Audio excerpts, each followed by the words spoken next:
So when talking about media analysis, are anime's primary or secondary sources because they're adapted from manga?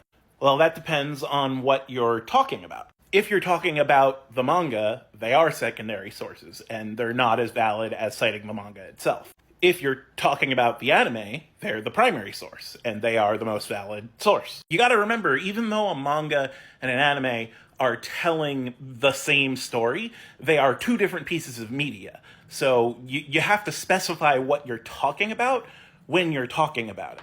If you are, say, analyzing the story of One Piece as it is shown in the manga, then yeah, anything that is said in the anime or live action or anything like that doesn't matter as much as what is said in the manga. However, if you are talking about One Piece as it is presented in the anime, then the manga wouldn't be a very good source. It's like this. Let's say we were analyzing The Little Mermaid, okay? You have to specify, are we talking about Disney's The Little Mermaid?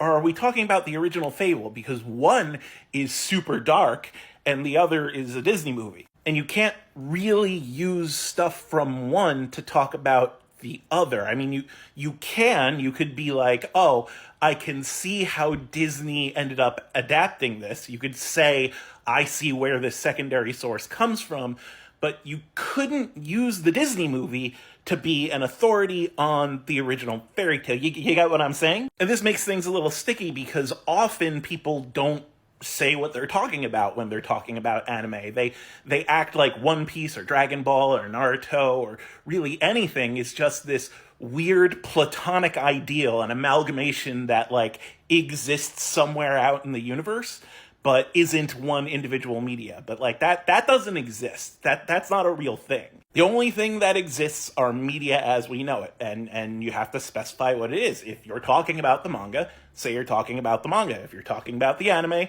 say you're talking about the anime. And the manga is its own primary source, and the anime is its own primary source. Because even though the anime may be based off of something someone wrote, it's also interpreted differently, it's drawn differently, it has a different set of creative minds that go into it. So it's not going to be the exact same creative process as the manga, and thus it may tell a slightly different or even vastly different story.